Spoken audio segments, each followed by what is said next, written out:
Salut mes amis et bienvenue dans cette nouvelle vidéo de Café du Dimanche où nous parlons toutes les semaines de la bourse, de l'économie, nous faisons le point sur les événements les plus importants et cette semaine nous parlons de quoi? Devinez, de l'intelligence artificielle. Nous avons vu tous les résultats impressionnants, brillants de Nvidia, mais nous allons regarder également les petites entreprises qui n'ont peut-être pas encore épuisé tout leur potentiel. Nous allons également faire un point économique. Qu'est-ce qui se passe dans l'économie réelle, en dehors de l'intelligence artificielle, et qu'est-ce que le mois de mars nous réserve? C'est parti!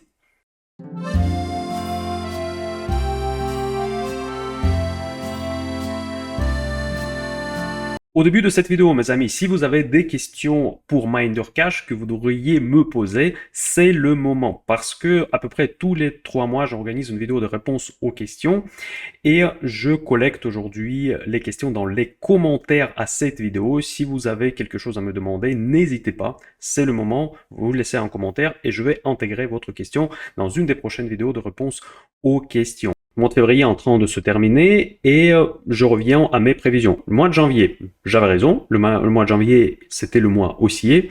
J'hésitais un petit peu de me mettre une bonne note parce que le mois de janvier a été haussier, pas pour les raisons que je m'attendais. Donc j'hésitais un petit peu, donc il faudrait peut-être élaborer un petit peu le système de notation de moi-même. En revanche, le mois de février, je n'ai aucune hésitation. En plus, j'ai précisé que le mois de février, ça sera la croissance, ça sera la hausse des marchés grâce aux valeurs de croissance. Évidemment, quand je parlais des valeurs de croissance, je sous-entendais les 7 magiques, je sous-entendais les GAFAM et toutes les entreprises dont on parle aujourd'hui dans les médias sans cesse, et ça commence déjà à me gonfler un tout petit peu, mais je serai obligé d'en parler ou de reparler de ces entreprises aujourd'hui. Mais par contre, je vais quand même ajouter une cerise sur le gâteau parce que nous allons également toucher aux entreprises un petit peu moins connus, même s'ils font souvent partie des mêmes hype, et les entreprises qui ont probablement encore un petit peu du potentiel. Quand on regarde ce tableau, c'est difficile de ne pas remarquer que le mois de mars, je m'attends à une petite correction. Petite ou pas petite, ça je n'en sais rien, mais en tout cas, c'est la première fois depuis que mes prévisions ont été émises que je deviens contrariant au marché. Donc c'est facile de donner les prévisions, un petit peu comme les banquiers sur la BFM qui donnent toujours leurs avis dans le sens des marchés. Cette fois, je me retrouve dans une position inverse. Donc là, je suis contrariant. Donc je dis que le marché va baisser, tandis que le marché il est en pleine boom du hype, en une pleine bulle, certains le disent. D'ailleurs, dans cette vidéo, nous allons essayer de répondre à cette question. Est-ce que c'est vraiment une bulle ou il y a du fondamental derrière? Eh bien, tout de même, je le dis qu'au mois de mars, nous devrons avoir une correction et en plus, dans le club Option Invest, je vous rappelle que Minder Cash, ce n'est pas uniquement la chaîne YouTube et la chaîne Telegram, mais c'est aussi deux clubs, le club Option Invest pour les stratégies spéculatives de trading et le club Patrimoine pour la gestion de portefeuille classique. Eh bien, dans le club de trading, où j'ai un petit peu plus d'activité en ce moment, je prends les positions inverses au marché pour justement profiter de cette correction à laquelle je m'attends au mois de mars. C'est difficile de le croire en ce moment, n'est-ce pas? Mais c'est toujours difficile de le croire avant que la correction se déclenche. Mais dans cette vidéo, vous allez voir qu'il y a quand même des raisons pour que cette correction se matérialise. Et oui, et avec des brillants résultats de Nvidia que nous allons évidemment regarder aujourd'hui, nous avons presque oublié de ce qui se passe à côté. Mais à côté, c'est pas la moindre des choses. C'est le rapport des minutes de la FOMC, donc c'est les minutes de la dernière réunion de la Réserve fédérale, où nous avons une idée claire sur la répartition des voix, les répartition des opinions par rapport aux baisses futures des taux d'intérêt.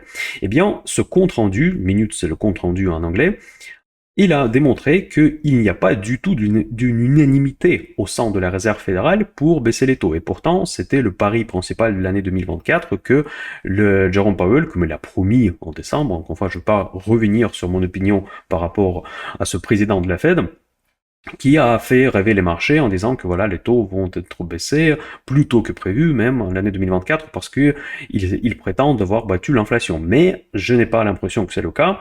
En tout cas, l'inflation, les chiffres d'inflation publiés en janvier et en début de février n'étaient pas du tout rassurants. Nous voyons également que dans Grande-Bretagne, le sentiment des consommateurs est reparti à la baisse. Toutes ces informations, vous pouvez trouver dans mon Telegram. Eh bien, nous voyons que le 10 ans américain, il repart également à la hausse.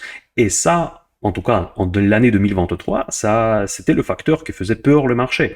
Maintenant, nous revenons plus ou moins dans le même paradigme, mais tous ces problèmes sont complètement cachés par le hype de l'AI et surtout le poids de ces entreprises d'intelligence artificielle qui pèsent sur les indices et dominent les indices principaux de façon que ne voient pas les problèmes ailleurs.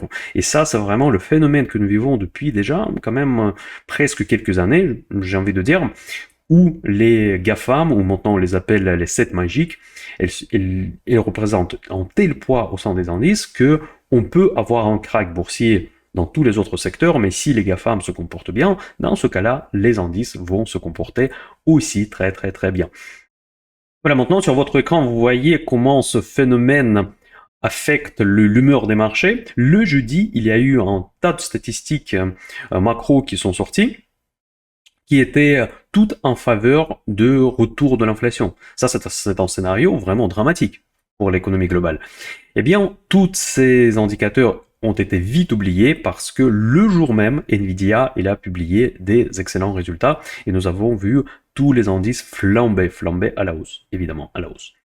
Eh bien voilà, donc cela veut dire que en mois de mars, je m'attends et je reconfirme à nouveau mes prévisions que une fois que les trimestriels, cette saison des résultats qui étaient même brillants, qui étaient beaucoup meilleurs que je m'attendais personnellement, pour être honnête, eh bien, nous allons devoir revenir un petit peu aux fondamentaux et regarder à autre chose que l'intelligence artificielle. Et on va faire tout cela avec un énorme envie des fonds, des investisseurs, des spéculateurs de prendre les profits sur des valeurs qui ont beaucoup monté. Et d'ailleurs, mes amis, je vais vous surprendre que cette correction, elle a déjà commencé dans certains secteurs. Ces secteurs sont très proches, très très proches au secteur hype de l'AI et de la tech, de la grande tech américaine, mais on les oublie souvent. Je vais vous montrer quelques graphiques. Et je vais commencer par la société Palo Alto qui fait partie du secteur de la cybersécurité. Il est évident que la cybersécurité elle est fortement liée avec la tech parce que maintenant il est primordial de sécuriser les réseaux avec le metaverse, avec l'intelligence artificielle. Nous allons avoir besoin de la sécurité supplémentaire quand on transmet de plus en plus de données au sein de l'espace virtuel. Eh bien, cette entreprise, Palo Alto, que je suis depuis très longtemps, et j'en parle pas souvent parce que moi je les considère toujours très très chers, et ils devenaient encore et encore plus chers, c'est un petit peu comme Nvidia, même si contrairement à Nvidia, les résultats et le chiffre d'affaires ne suivaient pas nécessairement les cours boursiers. Et cette fois, cette entreprise, elle a déçu les marchés. Et regardez comment ça se passe quand il y a une moindre petite déception. L'action de hype, de mode et de tech américaine, elle a lâché en un seul jour presque 30% de sa valorisation boursière. Donc attention, mes amis, que les sanctions maintenant seront très très lourdes à une moindre petite déception sur les marchés financiers. Et même, mes amis, même, je dirais un petit peu plus, en disant que il ne faut pas grand-chose pour que les chutes comme ça se produisent. Aujourd'hui, les spéculateurs ne vont pas hésiter une nanoseconde pour prendre les profits sur des actions qui sont les plus hype. Regardez par exemple l'action Supermé Microcomputer, c'est un petit peu une espèce de GameStop dans l'intelligence artificielle, et en une seule journée, cette action s'est corrigée de 30% également. Après, il est reparti à la hausse. Tout ce que je veux dire, qu'il faut s'attendre à une forte augmentation de la volatilité. Parce qu'aujourd'hui, les investisseurs et les spéculateurs ne veulent pas garder longtemps les actions qui ont fait plusieurs, parfois milliers de pourcents dans leur portefeuille. Ce qui est tout à fait normal parce qu'à un moment donné, ils veulent prendre des profits. Donc voilà. Donc ça, c'est le contexte dans lequel nous nous trouvons aujourd'hui. Que donc la macro reparte dans le rouge parce que clairement, l'inflation n'est pas battue. Donc les baisses des taux ne sont pas du tout assurées, on le voit que au sein de la Fed, il n'y a pas de consensus par rapport à cette démarche. Et en même temps, les indices sont au plus haut grâce à quelques actions qui ont fait des dizaines et des dizaines de pourcents en espace de quelques jours. Cette situation peut vite se retourner. Gardez toujours en tête le principe suivant, que si l'action a monté trop fort, elle peut descendre également très fort. Nous avons déjà vu ce phénomène l'année 2020, quand il y a eu le Covid, etc. On a eu une grosse chute, et après, cette chute, elle a été suivie par un bull market extrêmement puissant qui a fait envoyer certaines actions à leur plus haut. Par exemple, je sais pas, je me souviens de l'action Beyond Meat, par exemple, qui était à 130, 140 dollars. Maintenant, elle est cotée à 6, 7 dollars. Vous voyez, donc, on peut avoir des chutes de cette ampleur. Parce que les entreprises qui ont intégré un peu trop d'optimisme d'optimisme qui se sont retrouvés dans une bulle vont se corriger de manière aussi puissante, voire encore plus brutale, qui va nous amener dans une autre extrémité du irrationnel, aujourd'hui certaines actions sont irrationnellement trop chères, et à un moment donné, elles peuvent devenir irrationnellement bon marché. Là, vous allez me dire qu'il s'agit de petites valeurs. Pas forcément. Vous vous souvenez, il y a 1 an et demi, l'action Meta valait moins de 100 $. L'action Meta, qui était une grosse capitalisation, qui faisait partie des GAFAM, des 7 magiques, qui produisait énormément du cash, elle valait que dalle. J'en ai parlé partout, dans tous les médias, je parlais que Meta en dessous de 100 $, c'est vraiment un cadeau. Aujourd'hui, elle s'approche à 500 $, mes amis. 500% en un petit peu plus d'1 an. C'est quelque chose qui peut arriver et à quoi il faut être prêt. Aujourd'hui, je voudrais vous présenter également quelques graphiques que je ne présente pas souvent. C'est les statistiques techniques pour vous montrer à quel point le marché est suracheté actuellement. C'est une indice qui montre les actions de Nasdaq 100 qui sont traitées au-dessus de leur moyenne mobile de 200 jours. Donc vous pouvez voir qu'aujourd'hui, quasiment toutes les actions de l'indice Nasdaq 100 sont traitées au-dessus de leur moyenne mobile de 200 jours. J'ai également une version de cet indice pour la moyenne mobile de 50 jours. Et ici, vous pouvez voir également que quand même la majorité écrasante des valeurs sont traitées au-dessus de cette moyenne mobile également. Donc on est au-dessus de pratiquement toutes les moyennes mobiles.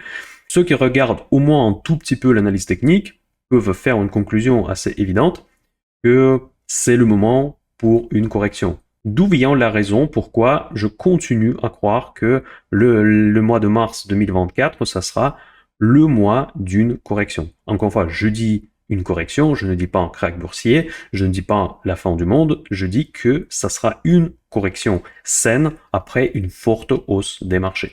Voilà, et maintenant, avant de commencer de parler des actions d'intelligence artificielle, je voudrais avoir avec vous une discussion presque philosophique sur l'intelligence artificielle. Est-ce que c'est une menace ou est-ce que c'est un atout pour nous? Ça, c'est la question que j'aimerais bien vous poser, donc partagez avec moi dans les commentaires. Je trouve que c'est quand même assez intéressant de réfléchir. Je vais vous donner mon opinion et vous allez me dire si vous êtes d'accord ou pas. Je ne suis pas dans l'esprit que quand une nouvelle technologie arrive, quand il y a des suppressions d'emplois suite à l'arrivée de cette nouvelle technologie, je ne suis pas quelqu'un qui va vous dire que c'est une catastrophe, qu'il faut immédiatement mettre en place la régulation, etc., etc. Non, c'est pas forcément mon point, mais cette fois, je trouve que c'est particulièrement dangereux, et je vais vous expliquer pourquoi. Parce que tout au long de l'histoire de l'humanité, en fait, voilà, je prends de loin, nous avons déjà vécu des révolutions technologiques, des différentes transformations, les automatisations qui ont supprimé les postes, n'est-ce pas? Donc là, je ne veux pas vous donner des exemples, je pense qu'ils sont évidents. Mais à chaque fois qu'on supprimait les postes de l'ancienne économie qui se faisait automatiser, on crée d'autres postes dans d'autres segments. Et donc, c'était plus une question de se reconvertir afin que votre profil professionnel correspond aux tendances du siècle dans lequel vous vivez. Donc cela veut dire que par exemple, si avant on faisait tout à la main, après on se fait remplacer par des machines, il fallait juste apprendre à conduire ces machines. Mais la particularité dans l'intelligence artificielle, que je ne suis pas persuadé que les postes qui seront supprimés à cause ou grâce à l'intelligence artificielle, ça sera les postes qui seront remplacés. Ces postes, elles seront remplacés par la machine. C'est vrai qu'on peut se dire que finalement il y aura des informaticiens ou des programmeurs qui devront gérer ces machines, mais même ça, ce n'est pas sûr. Parce que j'ai fait les études de programmation à la base, et je vois que par exemple aujourd'hui ChatGPT, et je parle même pas des systèmes plus spécialisés, qui peuvent très bien écrire le code par eux-mêmes. Donc même les programmeurs ne seront pas nécessaires à un moment donné. Ça va pas arriver demain, mais ça peut quand même arriver. Et je parle même pas des autres postes. Déjà, les programmeurs, tout le monde ne va pas devenir programmeur du jour au lendemain. Déjà, il n'y aura pas assez de postes d'informaticiens pour tout le monde. Et en plus, ces informaticiens eux-mêmes, ils peuvent également être remplacés par l'intelligence artificielle. Donc on peut se retrouver dans le monde où les machines travaillent pour les machines, et l'humain, il fait quoi finalement?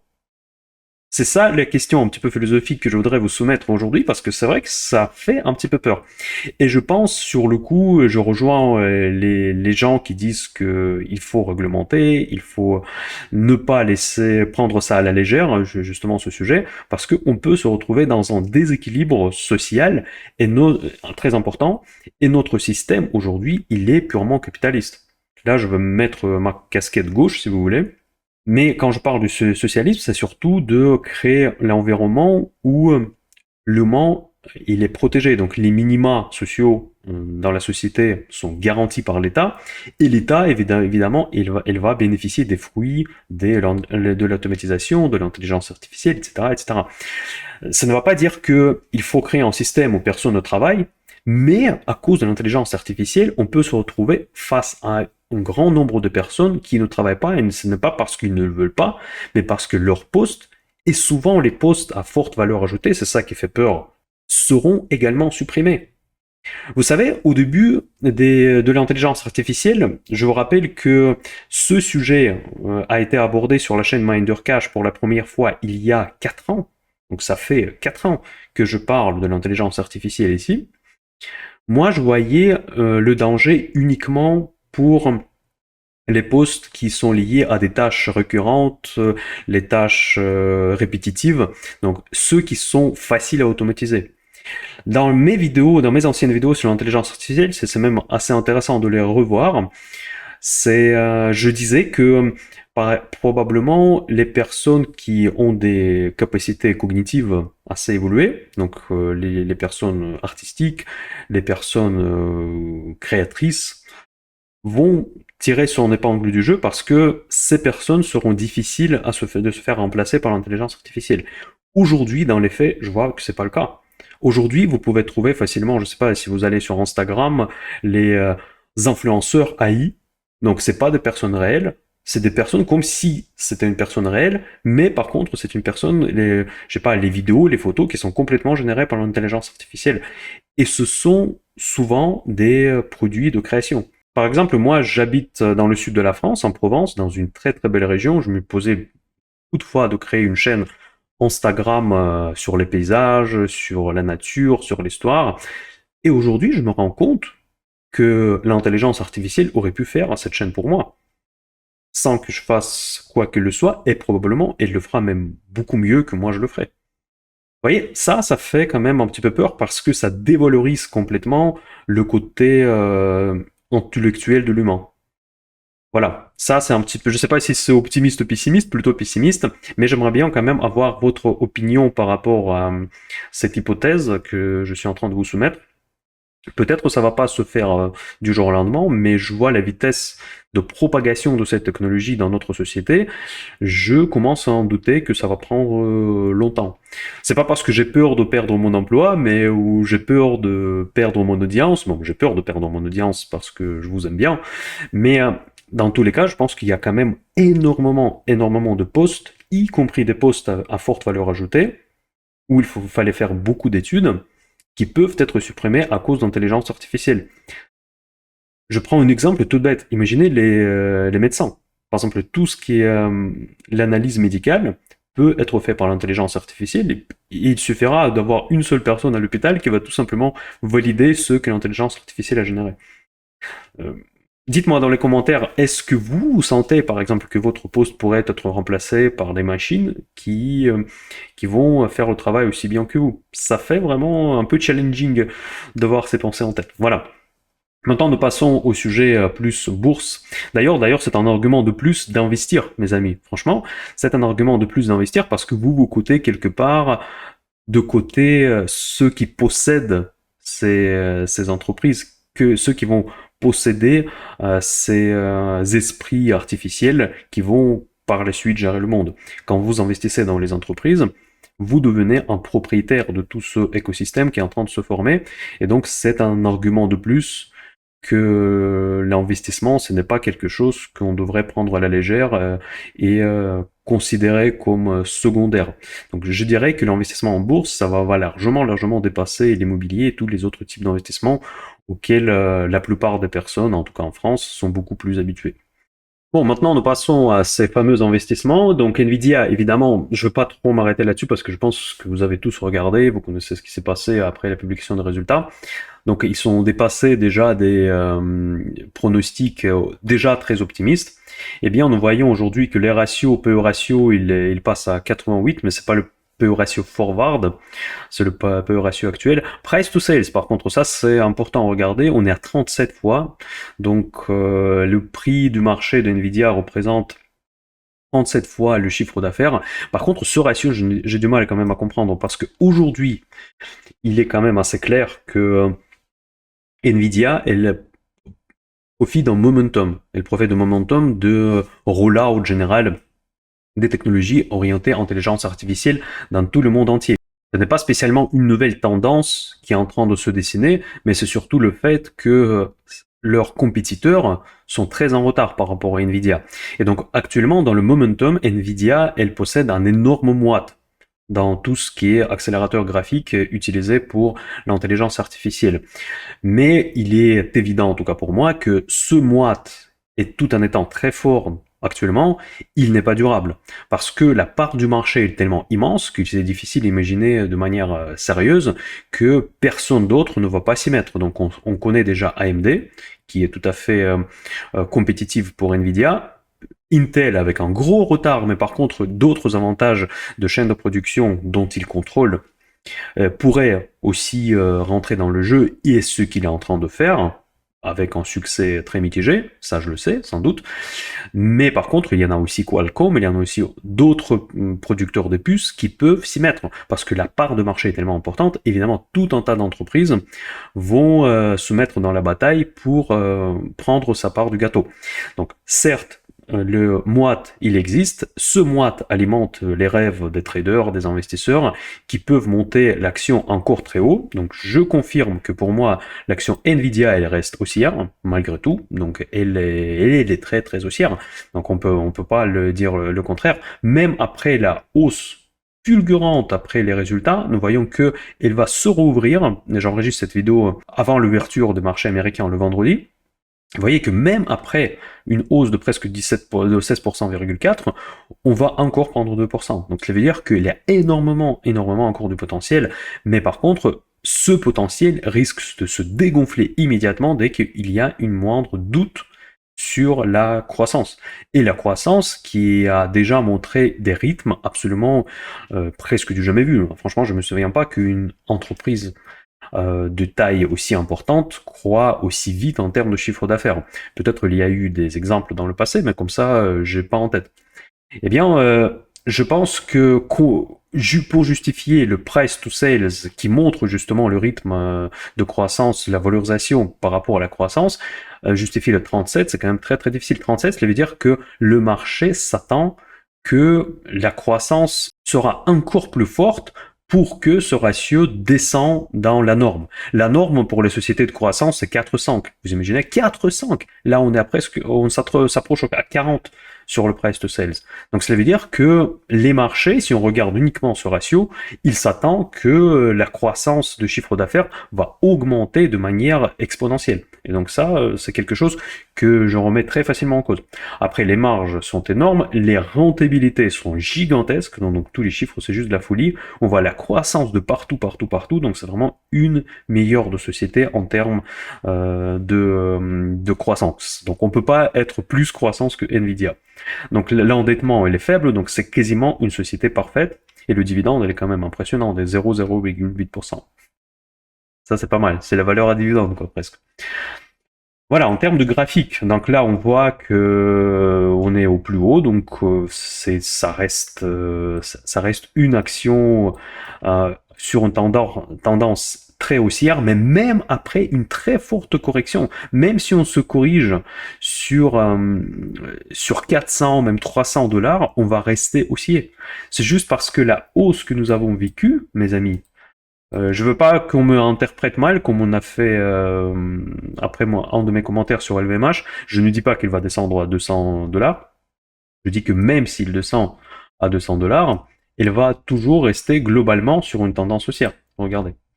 Comme vous pouvez voir, depuis le début d'année, cette action a pris 67%. Depuis le début d'année, c'est même pas 2 mois encore.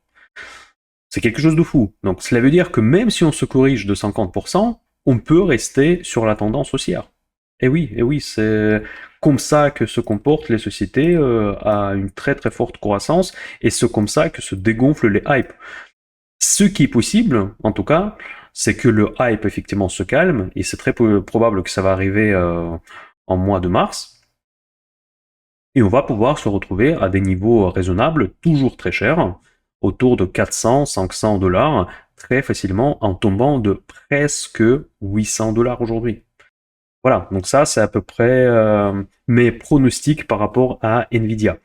Mais la question que j'aimerais bien vous poser, est-ce que c'est vraiment du hype? Est-ce que c'est vraiment une bulle? Là, c'est une question un petit peu plus délicate. Je pense que sur certaines valeurs, clairement, la réponse est oui, mais pas sur toutes. Par exemple, je vous ai parlé de Moite. Moite de Nvidia, il est, pour moi, en tout cas, il est évident, donc je pense que pour tout le monde, mais là où je peux avoir en désaccord avec certaines personnes, que pour moi, il n'est pas durable. Parce que il va durer jusqu'au moment que les compétiteurs, les concurrents de Nvidia se mettent en jeu et commencent à récupérer ses parts de marché. Et ça va arriver. Pour moi, ça va arriver sans aucun doute. Et Nvidia, dans ce cas-là, elle va reperdre très rapidement son moite. Le moite sera là, mais il sera partagé avec d'autres major players de ce marché. Comme ça arrive très souvent, ça restera toujours du moite, mais il sera beaucoup moins important. Bon, ceux qui sont novices, moite, c'est un terme financier qui représente les avantages concurrentiels très forts. Un autre exemple, la société qui pour moi profite le plus de l'intelligence artificielle, c'est Microsoft. Pourquoi je trouve que le moite de Microsoft, il est plus important que celui de Nvidia? Parce que le moite de Microsoft, il est valable non seulement dans le momentum, tout simplement parce que Microsoft, il est tellement intégré d'après ses clients que le rollout de leur système Copilot, que vous avez sans doute entendu parler, qui est basé entièrement sur l'intelligence artificielle, elle va marier leurs clients pour des longues années avec leurs infrastructures d'intelligence artificielle. Et il y a des très faibles chances que les clients vont passer chez un concurrent, par exemple Google ou quelqu'un d'autre, parce que ça consiste à transformer tout leur système d'information. Les clients de Microsoft qui se basent aujourd'hui sur leur logiciel vont rester avec Microsoft, ils vont utiliser le copilote de Microsoft parce qu'il va être naturellement intégré dans leur écosystème. Ceux qui utilisaient les systèmes de Google, ils vont continuer d'utiliser les systèmes de Google et la solution intelligence artificielle de Google va être naturellement intégrée dans leur écosystème. Ce n'est pas le cas pour Nvidia. Sans passer de Nvidia, si par exemple AMD propose des cartes meilleures, plus performantes, ou bien aussi performantes mais moins chères, ça ne posera aucun problème.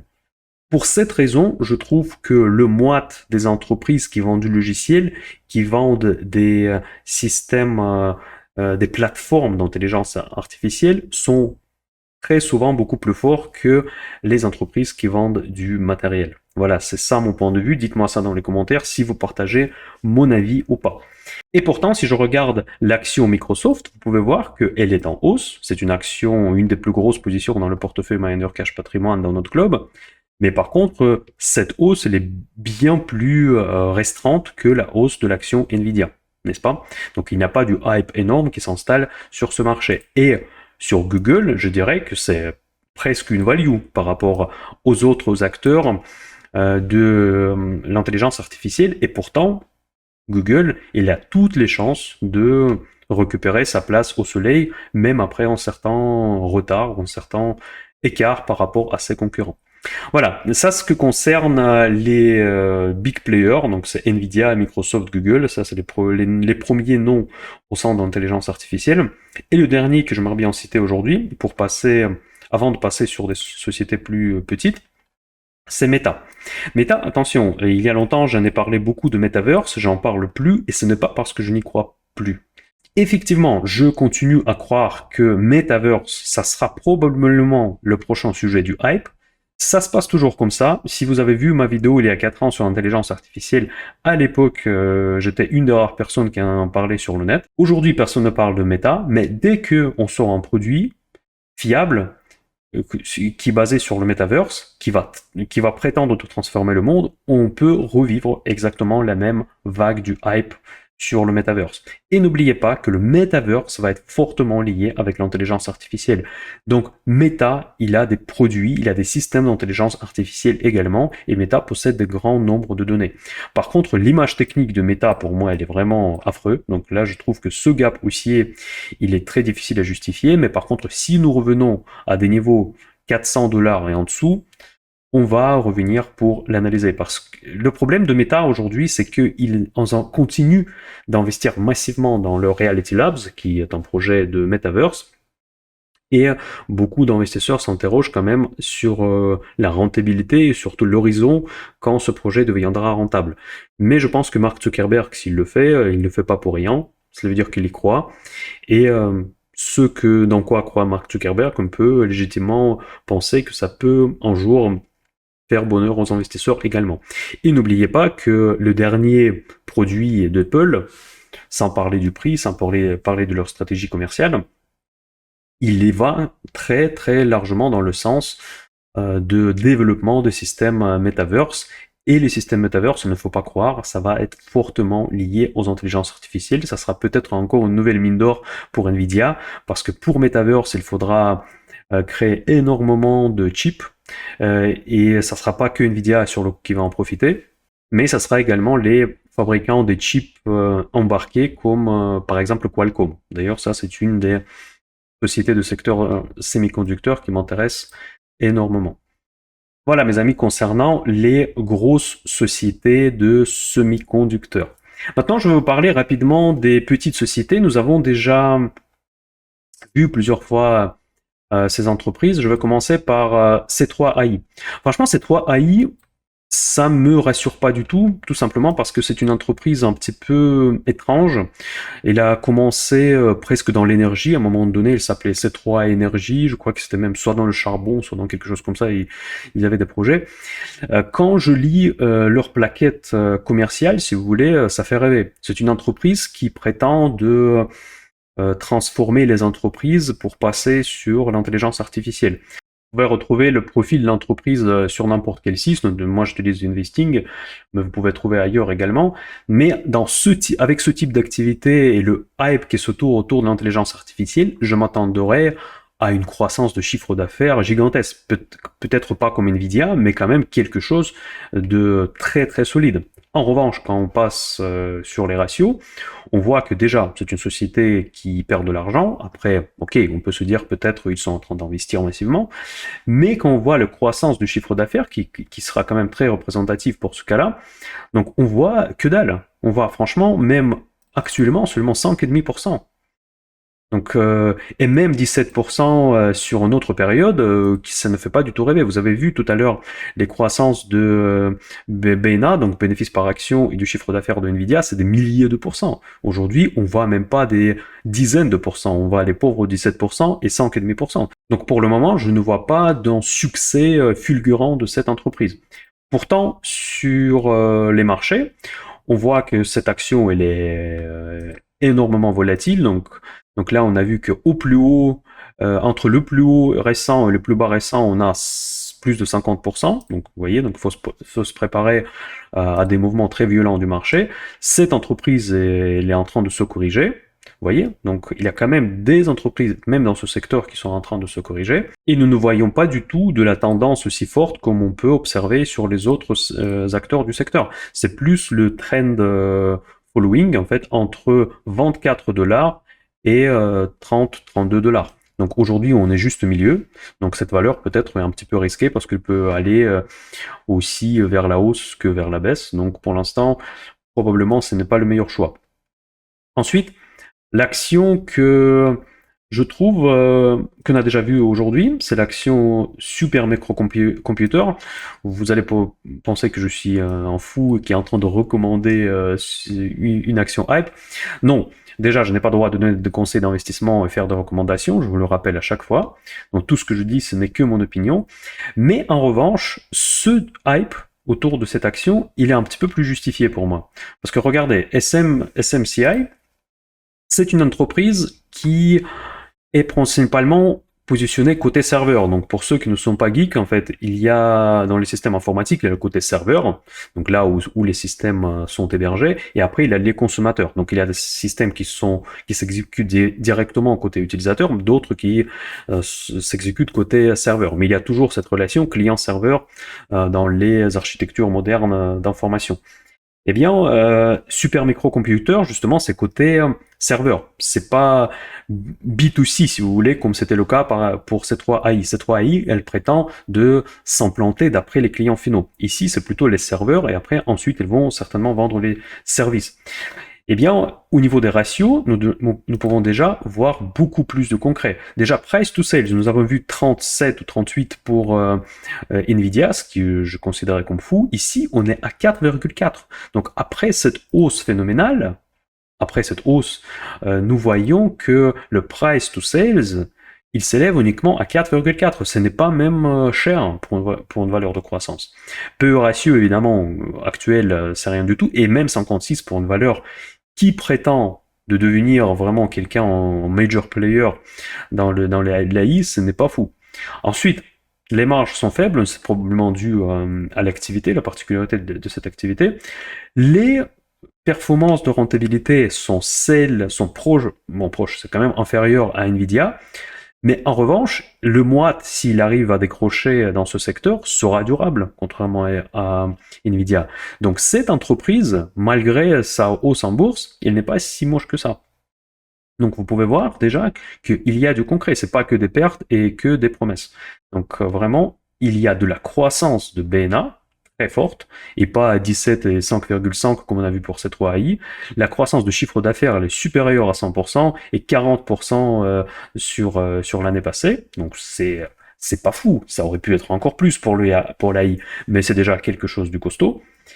Et la dette, elle est quasiment inexistante. Donc ça, c'est quand même sympathique. Donc la dette long terme, elle est à 3,2 et la dette totale à 13% de fonds propres. C'est tout à fait gérable par rapport à beaucoup d'autres entreprises. Donc heureusement, le dividende n'est pas là parce que c'est une entreprise de croissance. Donc l'entreprise super microcomputer, certes, il y a eu un hype, certes, ça fait peur, mais en revanche, il ne faut pas tomber dans un piège des graphiques que c'est une entreprise, sauf évidemment une fraude comptable, c'est une entreprise qui délivre déjà du résultat concret, contrairement à beaucoup d'autres que nous allons voir. Altair, ça c'est un cas très intéressant, on n'entend pas parler, mais c'est une entreprise qui fait du logiciel pour l'intelligence artificielle et je trouve que justement le hype ici aurait pu s'installer, mais pourtant il s'est pas installé autant que ailleurs. Peut-être cette entreprise, il n'a pas communiqué assez, mais en tout cas, aujourd'hui, disons, on a vu Nvidia à partir du début de l'année, donc du coup, à partir du début de l'année, cette action-là, il a fait combien 20%. Donc de nos jours, c'est pas beaucoup. Donc si on compare par rapport à Nvidia, c'est pas énorme. Ce que je veux dire, c'est que c'est plus facile de se faire des moites durables dans le secteur des logiciels, franchement, que dans le secteur du hardware. Donc, c'est une entreprise qui est quand même déficitaire, il faut le dire, donc, mais ça n'est pas nécessairement éliminatoire comme critère parce qu'ils peuvent investir beaucoup dans leur activité. Donc, price to sales, c'est là à 12. Ensuite, les marges sont quand même très grosses. Et les rentabilités, vu qu'il est en perte, ils ne sont pas représentatifs. Les croissances de bénéfices par action sont très importantes. Par contre, les croissances de chiffre d'affaires, elles sont beaucoup plus faibles. Donc voilà, donc elles sont supérieures à ces 3 AI, mais elles sont inférieures quand même à ce que nous avons vu pour ce super microcomputer. Voilà, la dette, elle est raisonnable, et c'est une entreprise, évidemment, qui ne verse pas non plus de dividendes. Voilà, Altair, dans tout ce qui est logiciel pour intelligence artificielle, si ça vous intéresse. Ensuite, Alteryx, les anciens de MinderCash se souviennent de cette action, je le suis depuis de longues années. C'est un espèce de BI dans l'intelligence artificielle. Donc cette action, il a trouvé son bottom autour de 30-29 $. Et maintenant, elle repart quand même de manière assez stable à la hausse. Ici, je peux m'imaginer qu'il y aura un espèce de hype qui va s'installer autour de cette action avec en seule réserve. Et le réserve est de taille, c'est l'endettement. L'Alterix, l'avantage, que c'est sûr que ce n'est pas du pipeau. L'Alterix, c'est une entreprise qui existe, qui m'envoie parfois des offres, que je vois passer dans LinkedIn de partout. Donc c'est vraiment quelque chose qui existe depuis longtemps. Ils ont des clients, ils vendent des services à la souscription, un petit peu comme Adobe. Donc tout le potentiel, il est là, mais je vais vous montrer ce qui me dérange beaucoup. Regardez, l'endettement, c'est juste de la folie. Je ne comprends pas comment on peut s'endetter autant pour une entreprise technologique. C'est comme s'il envoyait des touristes dans l'espace, mais en tout cas, la dette est là et la dette va peser lourd quand même sur cette entreprise. C'est pour ça, je pense que malheureusement, encore une fois, la croissance de cette entreprise peut être pénalisée par une dette aussi gigantesque. Palantir, ça c'est le cas peut-être le plus intéressant de cette vidéo mes amis, parce que également j'en parle assez régulièrement, c'est à la fois la défense, mais aussi c'est l'intelligence artificielle et traitement des données d'intelligence artificielle. Cette action peut être prochainement intégrée dans les S&P 500, elle est chère, mais par contre ici il y a clairement du concret, donc il y a une croissance normalement très forte, ça fait un moment d'ailleurs que je ne l'ai pas regardé, PLTR de pendule fondamentale parce que je regarde plus le côté technique pour les valeurs de croissance. Vous voyez, price to sales, donc vente 3, donc c'est en dessous de Nvidia, mais quand même très cher. Les marges donc sont importantes. La croissance de BNA, elle est à presque 200%, vous voyez, c'est quand même beaucoup. Les croissances de chiffre d'affaires de 20%, de 16%, c'est correct, c'est bien. Même si ça aurait pu être plus. Mais attention, c'est quand même une entreprise qui est également backée par le Pentagone. Ils font des systèmes pour les militaires, pour l'armée américaine. Ils ont des clients de taille. Après, il faut la choper au bon prix. Pour moi, ça me fait un petit peu mal au cœur parce que j'avais cette action en spéculatif à des différents prix, y compris là. Et ça me fait un petit peu vraiment mal au cœur. Mais à chaque fois, je faisais du trading. Aujourd'hui, je l'intégrerai probablement même dans une stratégie un petit peu plus long terme. À voir. Mais je risque de me tromper. Je ne suis pas prêt d'acheter cette hausse-là. Si on retourne vers 16, 17, certainement, je vais passer à l'achat. Mais pour le moment, pour moi, c'est pas encore, c'est un peu trop cher. Je vais peut-être me tromper. Encore une autre éventuellement fausse bonne idée, c'est Upstart. C'est une des actions qui apparaît dans mes screeners de short squeeze parce qu'il y a beaucoup de shorts souvent sur cette action. C'est l'intelligence artificielle, mais dans le monde de crédit, notamment de microcrédit et pas que. Par contre, cette entreprise, elle est extraordinairement endettée. Il s'agit aussi de 300% à peu près de la dette par rapport aux fonds propres.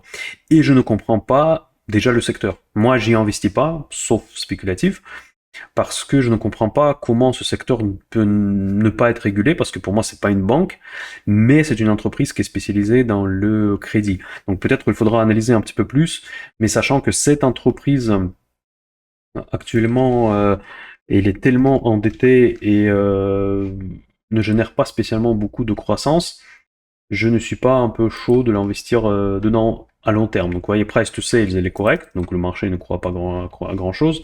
Bon, les marges sont là. En revanche, la croissance, elle est négative. Elle décroît, cette entreprise, vous voyez, qui opère dans l'intelligence artificielle, elle voit sa croissance négative. Ok, je peux voir qu'ils peuvent être en perte, ça va, s'ils investissent beaucoup pour améliorer leur système, pour le déployer, pour accélérer son développement, mais quand je vois la décroissance du chiffre d'affaires, c'est-à-dire qu'il y a un problème, clairement.